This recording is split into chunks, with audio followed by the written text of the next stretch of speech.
मोहम्मद सल्ली अला सय्यिदना व मौलाना मुहम्मदिन व अला आलिहि व अस्हाबिहि व बारिक वसल्लम अलैहि।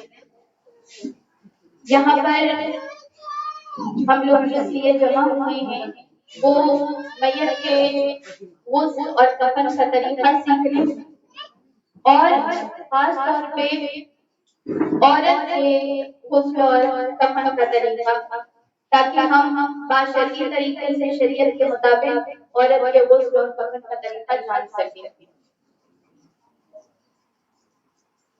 सबसे पहले ये चीज याद रखना चाहिए कि जब ये जिस तरीके से डायरेक्शन में ये जो लेटी है, ये इस तरफ किबला है, किबले का डायरेक्शन इस तरफ है। अगर फॉर एग्जांपल आपको दूसरी तरफ लेटाना है तो आपको इनको जो है ऐसे ऐसे इधर स्ट्रेट करें, इस तरफ पैर करें, सही सही सही सही, इस तरफ पैर करें और नहीं सर हो रहा है ना, तो सर जो है वो किबले की तरफ है। अगर मेन मकसद क्या है, किबले की तरफ रुख होना चाहिए। या तो चेहरा इस तरीके से ऐसे लेटा किबले की तरफ कर दे, और या तो अगर इस तरीके से सर ना घूम रहा हो तो सीधा जैसे लेटा हुआ था उसी तरीके से लेटा के जो है वो पैर किबले की तरफ कर दे, पैर किबले की तरफ कर दे और सर जो है वो इस तरफ, ताकि अगर बैठाना हो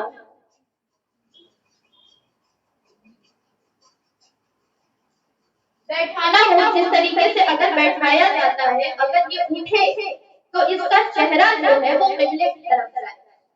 ठीक है, मकसद ये होना चाहिए। इंतकाल के वक्त भी क्या करना है कि अगर इंतकाल के वक्त उस वक्त आपको इस तरीके से लेटा के सर के नीचे कोई ऊंची चीज रख देनी है ताकि उसको किबला नजर आए। ठीक है, किबला नजर आए और उस वक्त जो है वो कलमे की तलकीन करनी चाहिए, और आस-पास जो लोग बैठे हैं उनको जोर से कलमा पढ़ना चाहिए।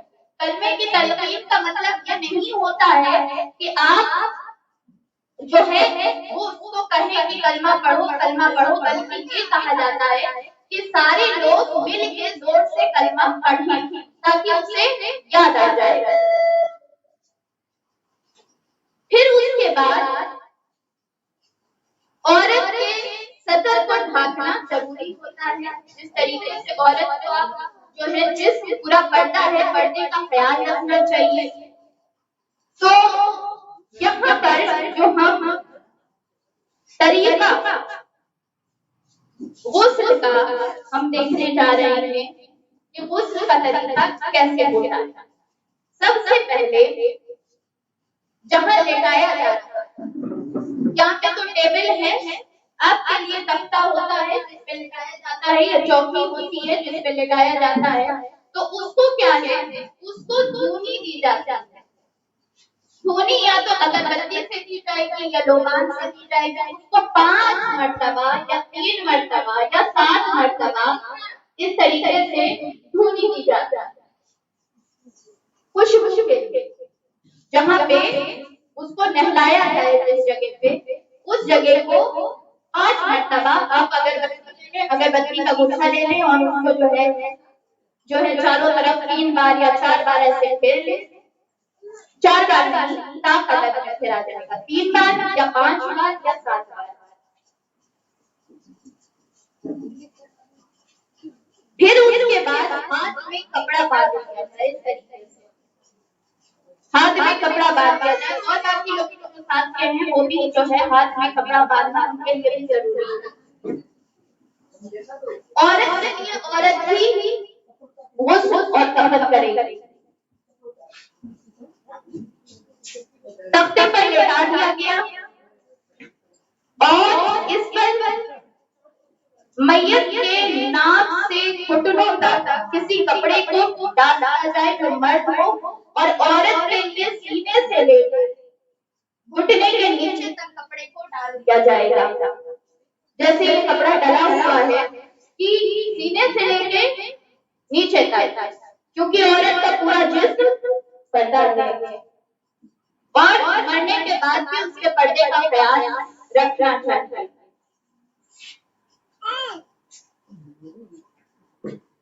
फिर नहलाने वाले अपने हाथ में कपड़ा लपेट लें, पहले इस्तिंजा करवाएं।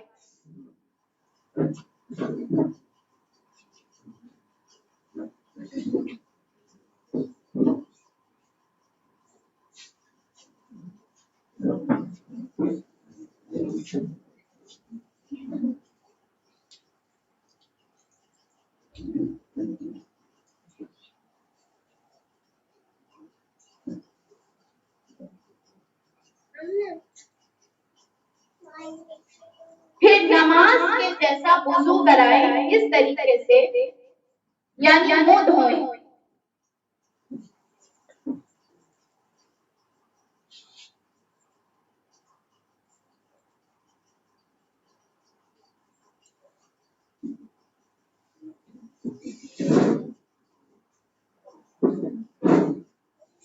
अब वुजू करने की बात जो होती है ना, वुजू करने में क्या होता है कि अब मैयत को कुल्ली या नाक में पानी नहीं चढ़ाया जा सकता, तो किया क्या जाएगा, कोई कपड़ा या रुई, अब जैसे ये है ना, इसको देख रहे, इस तरीके से रुई वाला हिस्सा होता है, इस तरीके से रुई या कोई तिलका वगैरह हो, उसको जो है रुई थोड़ा ज्यादा रहे, रुई थोड़ा और ज्यादा लपेट दिया जाए, ठीक है।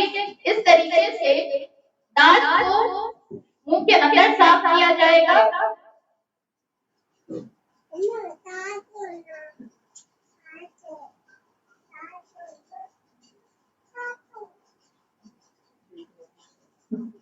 मसूड़े और दांत अच्छी तरीके से साफ किए जाएंगे मुंह के अंदर, जैसे ब्रश किया जाता है।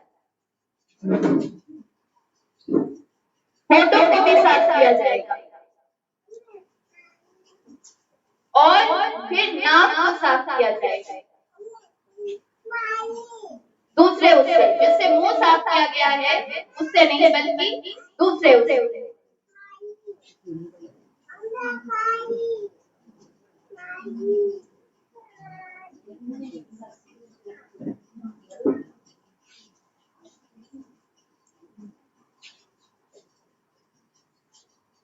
फिर कोहनियों समेत हाथ धोया जाएगा।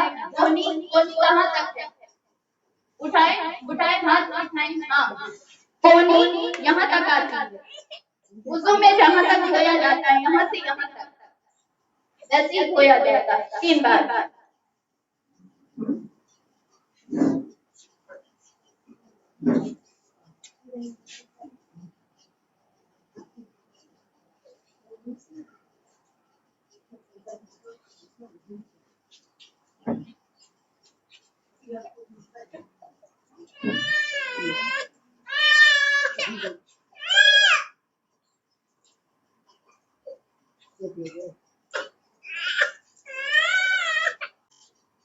फिर सर का मसा करेंगे, जैसे वुजू में किया जाता है।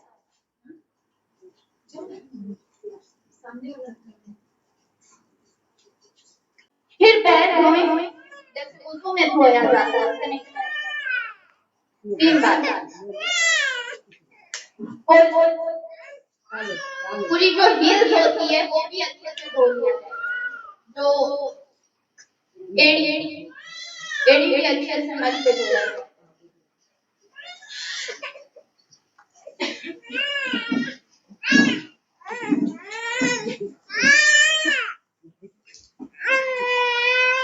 फिर बाल धोया जाएगा। अब बाल को एक कोई जड़ी बूटी आता है तो मिलती है, उससे धोया जा सकता है। कोई ऐसी जड़ी बूटी होती है जिसको गुल खैर कहते हैं, उससे धोया जा सकता है, या हलाल साबुन से धोया जा सकता है, या मुल्तानी मिट्टी वगैरह होती है उससे धोया जा सकता है, या बेसन से भी धोया जा सकता है। और अगर कोई चीज ना भी मिले, अगर साफ साबुन ना मिल रहा हो, जो फ्री अल्कोहल हो, उससे आप सिर्फ और सिर्फ पानी से भी हो सकता है, लेकिन जो भी चीज इस्तेमाल की जाएगी वो पाक होनी चाहिए। फिर बाएं करवट पर लेटाकर सर से पांव तक पानी डालें।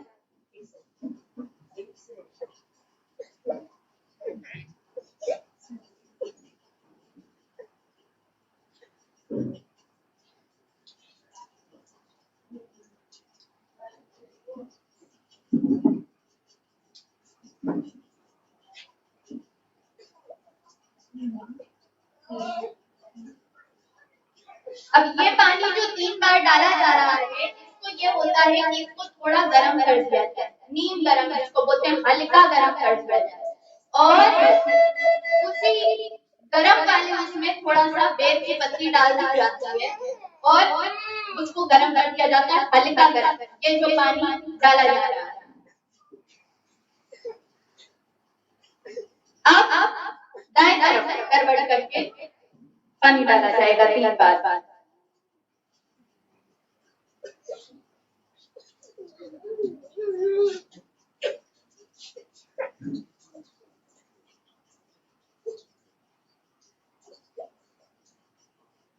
पूरी अच्छी तरीके से, ताकि पीठ जो है भीग जाए और यहाँ तक कि तख्ता भी भीग जाए पूरी अच्छी तरीके से। अब जो है थोड़ा उठाया जाएगा, उठा के थोड़ा बैठाया जाता है। अब ये क्योंकि बैठ नहीं पा रही है, तो इनको थोड़ा सा बैठाया जाता है उठा के। अब यहाँ से क्योंकि ये मुड़ नहीं सकता, इसलिए बैठा नहीं पा रहे हैं, वरना इनको बैठाया जाता है मैयत को, और फिर उसके बाद हल्के से हाथ जो है वो पेट पर फेरा जाता है, पेट की तरफ हाथ हल्का फेरा जाता है। अगर पेट इस तरीके से बैठा के और हाथ फेरने से अगर कुछ निकले, जिसमें से कुछ निकले, तो उसे पानी डाल के धो दिया जाएगा, पानी डाले धो दिया जाएगा, अच्छी तरीके से उसको पूरा साफ कर दिया जाएगा। और अगर कुछ निकलेगा तो उसको जो है जस्ट आपको धो देना है, फिर से उसको नहलाना नहीं, जस्ट आप उसको धो दो। फिर उसके बाद आखिर में सर से पैर तक काफूर का पानी डालें, काफूर का पानी बहाएं।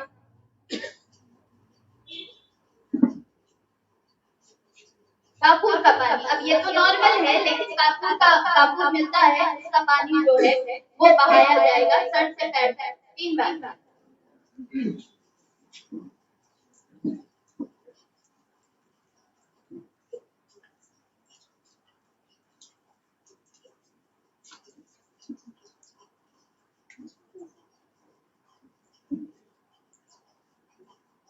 अब जो है बदन को पोंछ दिया जाएगा किसी सूखे कपड़े से।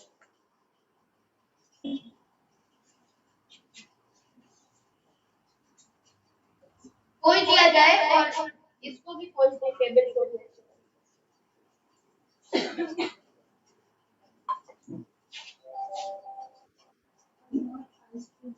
हाँ, आहिस्तगी से पोंछा जाएगा, बाल वगैरह को भी आहिस्तगी से पोंछा जाएगा। और ये याद रखिए कि अगर जो है प्राइवेट पार्ट्स में बाल वगैरह हो या नाखून वगैरह बड़ा हुआ हो, तो उसको काटने की जरूरत नहीं होती और ना बाल निकालने की जरूरत है।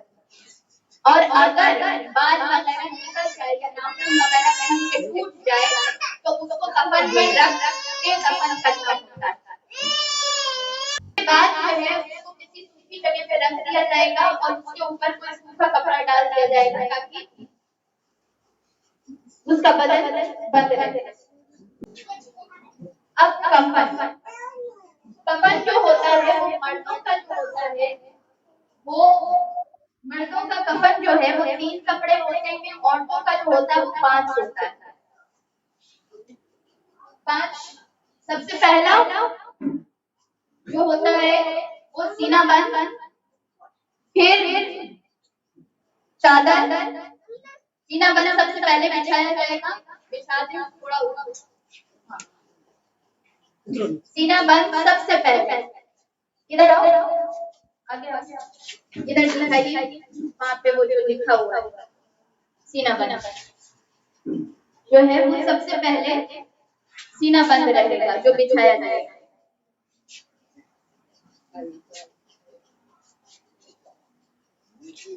फिर उसके बाद सेकंड नंबर पे चादर बिछाई जाएगी।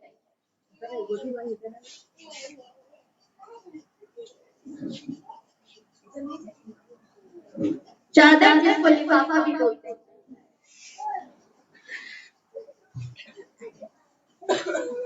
फिर उसके बाद इज़ार बिछाया जाएगा जिसको तहबल भी बोला जाता है।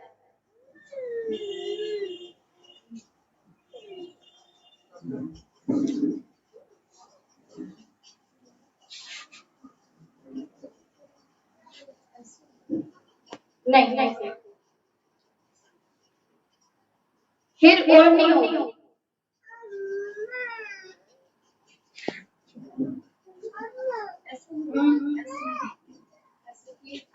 ओढ़नी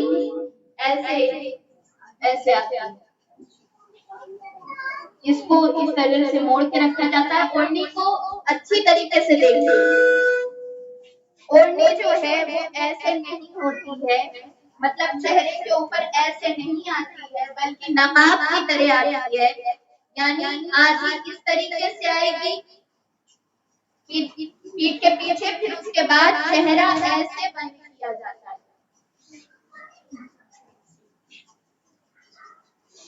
अब जो है आखिरी में कमीज डाली जाती है।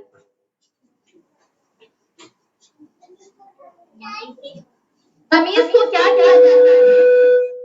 सर डालने के लिए, हाँ सर डालने के लिए जो है थोड़ा और सर डालने के लिए यहाँ एक कट लगाया जाता है।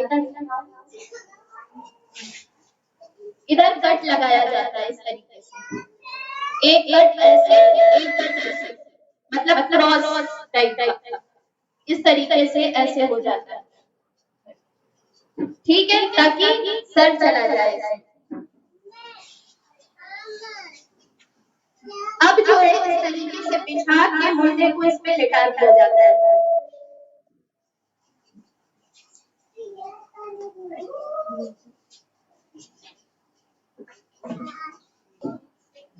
अब जो है पहले कमीज डालती जाएगी सर से और नीचे से कपड़ा निकाल दिया जाएगा, वो जो अंदर डाला गया था ये वाला।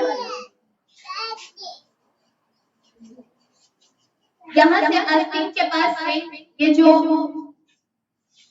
इतना जो ये हिस्सा बाकी रह जाएगा, इसको अच्छी तरीके से जो है वो मोड़ दें।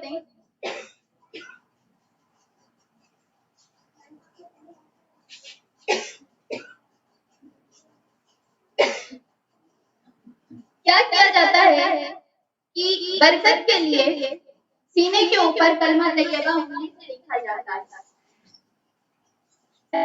आपको यहाँ से ऐसे लिखना है, यहाँ का तो एरिया इनका छोटा है तो सीने के ऊपर जो है वो कलमा लिखना है, यहाँ से लेके यहाँ तक जो है वो कलमा लिख दें और माथे के ऊपर बिस्मिल्लाह जो है वो लिखना भी अफजल है लिखने के लिए। माथे के ऊपर जो है उंगली से बिस्मिल्लाह।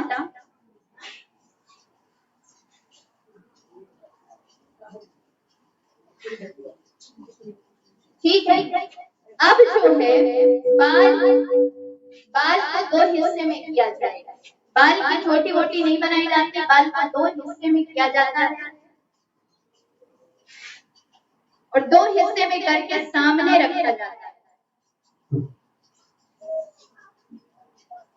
इस तरीके से सामने रखा जाता है दोनों तरफ। और फिर जो है वो जहाँ जहाँ सजदे की जगह होती है ना, जहाँ जहाँ जो जिस्म आपके जमीन पे लगते हैं सजदे के वक्त, वहां पे खुशबू लगाई जाती है या साबुन लगाया जाता है। जैसे माथा है, औरत का जो 6 आज़ा जो होते हैं जो लगते हैं, जैसे माथा है और हाथ जो है वो पूरा हाथ जो है वो यहाँ पर हाथ निकाल के उसको लगाया जाएगा, हाथ को निकाल के यहाँ पूरा लगाया जाएगा कापूर। फिर ये हिस्सा जो पूरा लगता है सजदे के वक्त जमीन के ऊपर, नाक जमीन पे लगती है और पेशानी लगती है, तो वो हिस्सा जो है उस पे कापूर लगाया जाएगा, सुरमा लगाया जाएगा। अब जो है ये चीज, ये जो ओढ़नी है, ये नकाब की तरह चेहरे पे डाल दी जाएगी। इस काप की तरह नहीं बांधा जाता है, नकाब की तरह ऐसे डाली जाती है।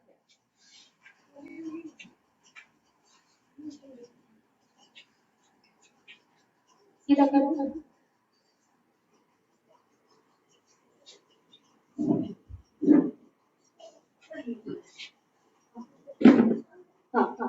अब जो है इजाज़त किया जाएगा, इजाज़त को ऊंचा रख दिया जाएगा।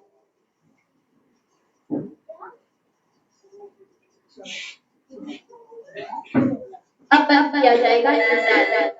इजाज़त जो है वो छोटी से लेके, जहाँ से छोटी इंसान बांधता है वहां से लेके कदम तक होगा ये बात।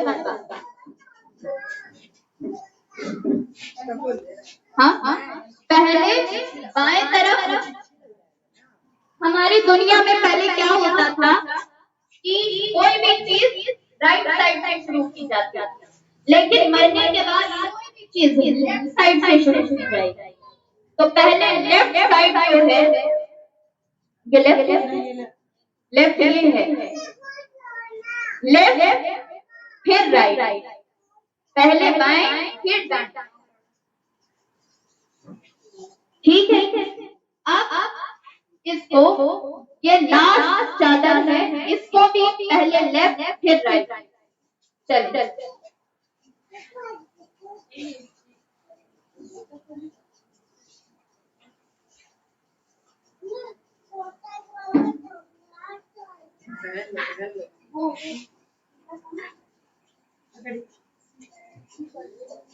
पॉलिथीन निकाल दिया जाएगा। अब ये लास्ट में ये चीज औरत के लिए जरूरी होती है।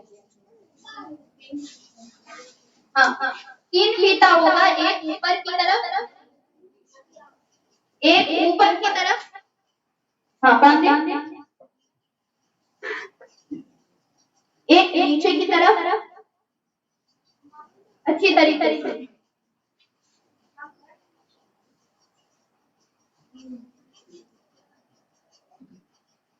और ये जो है ना, ये सीना बंद, ये ऊपर से आता है, इसका कोना बांधना होता है। रुक जाइए, पहले इसे बांधिए।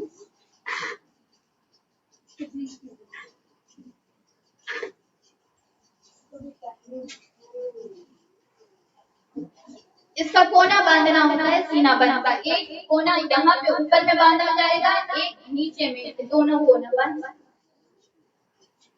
टाइट तरीके से बांधा जाएगा ताकि सीना अच्छी तरीके से बंद हो जाए। किस तरीके से?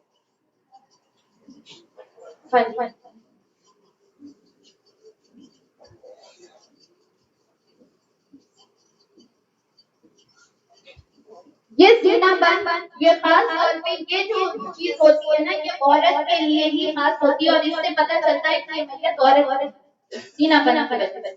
और अब जो है ये फीता बांध दिया जाएगा।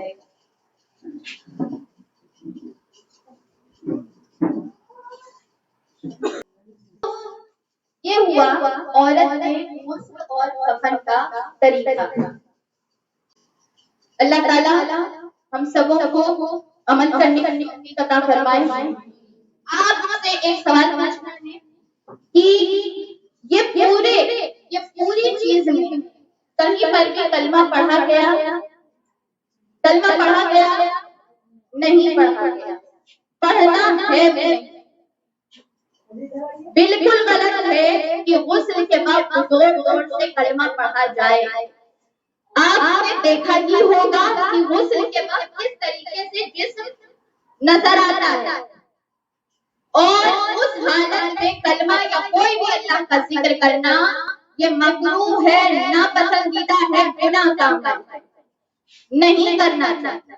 लेकिन हमारे यहाँ ये बड़े आम तरीके से होता है और सारे लोग इसी तरीके से करते हैं कि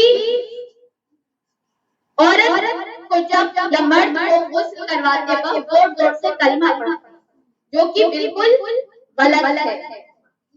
ना जिंदा इंसान नहाते वक्त कलमा पढ़े और ना मुर्दा को नहलाते वक्त कलमा पढ़ा जाता है।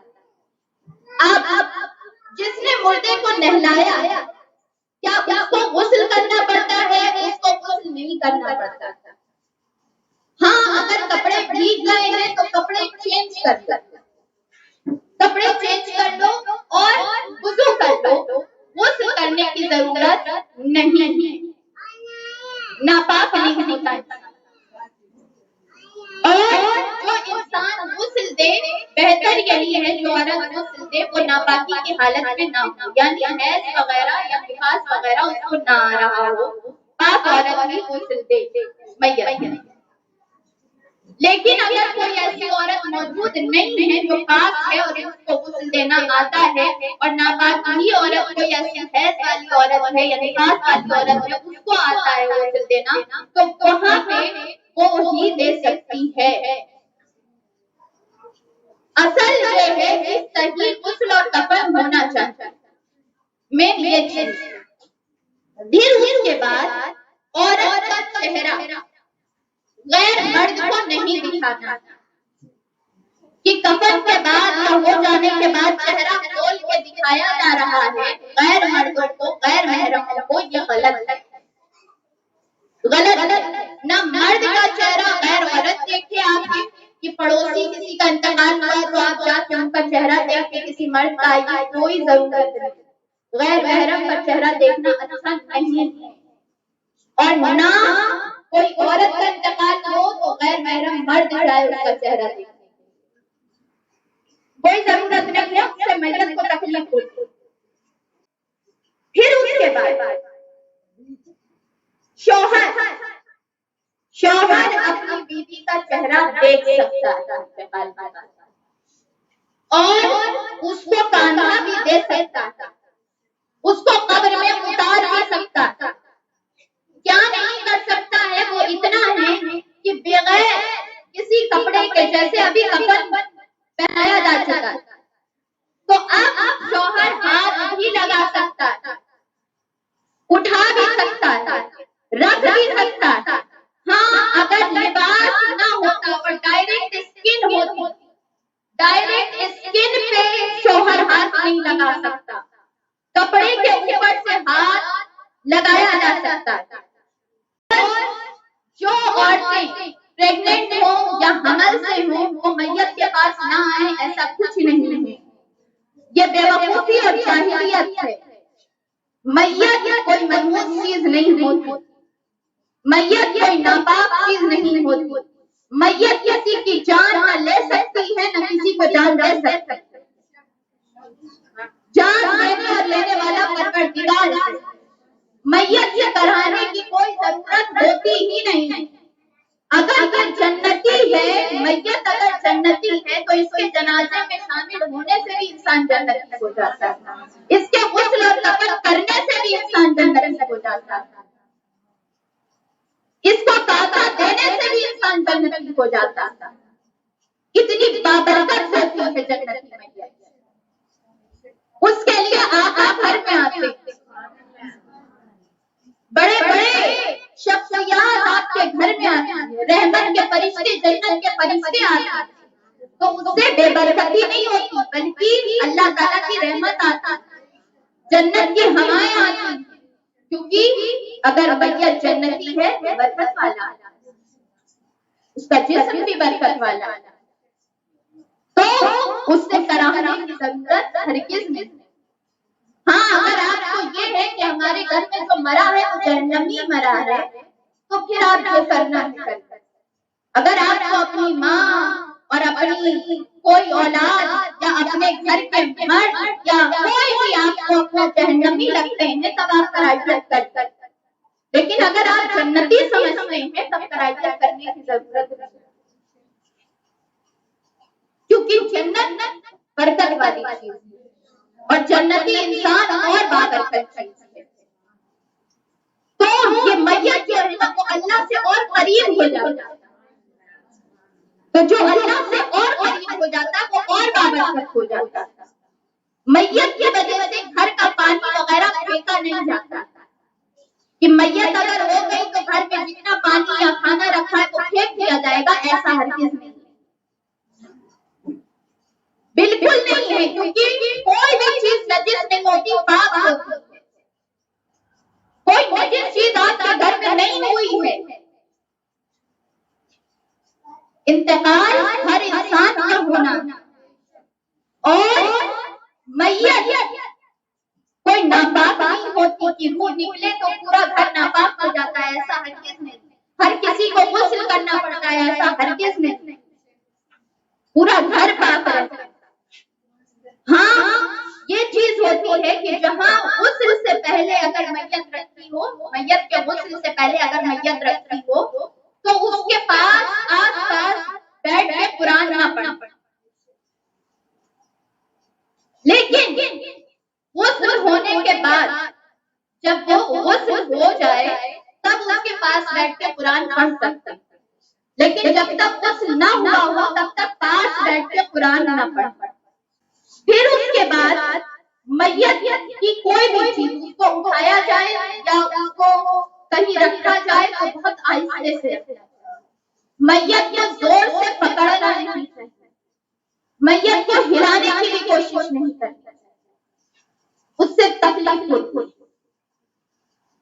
जैसे ही जो है इंतकाल हो, आंख वगैरह फौरन जैसे आंख खुली है तो बंद कर देना चाहिए, जैसे ही रूह निकले फौरन ही आंख बंद कर देना चाहिए। अगर पैर जो है वो सीधा नहीं है, फैला हुआ है तो सीधा कर देना चाहिए। हाथ जो है किसी और डायरेक्शन में तो हाथ भी सीधा करना चाहिए, और हाथ की याद रखें, हाथ बांधना नहीं है मैयत का, हाथ इस तरीके से बांधा नहीं जाता कि क्रिश्चियन लोग करते हैं, बांध के रखना ये क्रिश्चियन की अलामत होती है, सीने पे इस तरीके से बांध के रखना।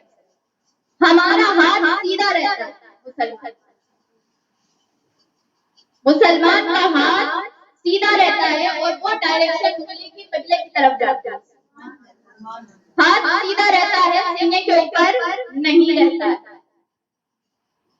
तो ये सुन्नत तरीका हुआ। अल्लाह ताला हम सबों को इज्जत की मौत दे, हम सबों को सही बाशरा तरीके से, और ये कोशिश किया करें कि घर की औरत को, घर की ही औरत इज्जत के साथ, पर्दे के साथ, उसके पर्दे को कायम रखते हुए गुस्ल दे और कफन करवाए, क्योंकि आप मुर्दे का हक सबसे ज्यादा उसके घर वालों पे, और इज्जत उसकी ज्यादा तभी होती है या इज्जत महफूज तभी होती है जब घर वाले उसको इज्जत के साथ बगैर बाहर वालों को दिखाए, बगैर उसका पर्दा किसी और के सामने खोले, अपने ही घर में इज्जत के साथ गुस्ल और कफन करवा दे।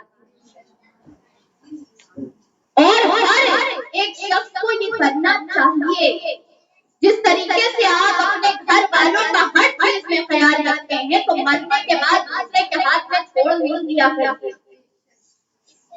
अभी भी वो आपका घर वाला है, ना कि आपने अपने का रिश्ता ही तोड़ दिया मरने के बाद, या उठाओ तो दूसरे लोग करेंगे, हमको तो कुछ नहीं आता नहीं, छोड़ो उनके हाथ में दे दो, वो जो चाहेंगे कर देंगे। अरे क्या है, रिश्ता खत्म हो गया? भूल गए कि आज कल तक आपके साथ रहने वाला इंसान आज आप किसी और के हाथ में देकर छोड़ने की कोशिश कर रहे हैं, आप हमसे दूर जाने की कोशिश कर रहे हैं। कहाँ गई आपकी मोहब्बत, आपकी चाहत, आपके बड़े लगाव? सिर्फ शादी में लगाव नहीं होता, सिर्फ बर्थडे में लगाव नहीं होता, लगाव उस वक्त होता है कि जब वो इंसान कुछ ना कर पाए और आप उसका ख्याल करें। वो न कर पाए लेकिन आपको उसकी इज्जत का ख्याल है, आपको उसकी हुर्मत का ख्याल है कि हाँ वो इज्जत से रहे, इस चीज का ख्याल करना चाहिए। और कोशिश यही करनी चाहिए कि घर ही के लोग अपने रिश्तेदार, सबसे ज्यादा करीबी रिश्तेदार के काम करवाएं और हर एक आपको क्या करना है कि आप जाएं और हर एक को ये पैगाम पहुंचाएं, ये बताएं। और कहीं पर भी आप किसी की मैयत में जाएं, किसी औरत की मैयत में जाएं, तो अपना फर्ज समझें कि पूछ लें कि अगर कोई नहीं है तो हम कर देते हैं, हम कर देते हैं। किसी की इज्जत का आप ख्याल रखिएगा, मरने के बाद अल्लाह आपकी इज्जत का ख्याल रखेगा। ये हर मुसलमान का फर्ज होता है कि मुसलमान दूसरे मुसलमान का ख्याल करे। और इसमें यह नहीं होता कि कुंवारी हो लड़की और शादीशुदा हो वही कर सकती है, हर कोई कर सकता है, क्योंकि कुंवारी लड़की भी मर सकती है, वो भी मर सकती है। तो फिर मौत और जिंदगी न शादीशुदा से होती है, न कुंवारी से होती है, न बुढ़ी से होती है, न जवान से होती है। हर एक को मौत से मुसलमान को डरना नहीं चाहिए, चाहे मर्द हो चाहे औरत। मौत का सामना करना है और हर किसी को एक न एक दिन जाना। तो आपको कहीं पर भी जाएं तो ये देखें कि कहीं गलत हो रहा हो तो उसको रोक दें, शरीय तरीके के खिलाफ कहीं हो रहा है उसको मना कर दें और कहें कि हम करवा दें। पहले से बोल दें कहीं आस पड़ोस में कि कहीं हो रहा है कि हम कर देंगे। आप परेशान ना हो इसलिए कि कोई आएगी तो उल्टा सीधा कुछ गलत करवाएगा, पैसा भी दिया जाएगा और गलत भी करवाया जाएगा। तो उससे बेहतर हम कर सकते ताकि कभी हम जाए तो कोई और अच्छा इंतजाम है ना। जो अच्छा करता है अल्लाह उसके साथ अच्छा करता है। अल्लाह ताला हमारे हाल पे करम फरमाए, हमें दीन को समझने की तौफीक अता फरमाए और समझकर अमल करने की तौफीक अता फरमाए। आमीन आमीन। अस्सलामु अलैकुम व रहमतुल्लाहि व बरकातुहू।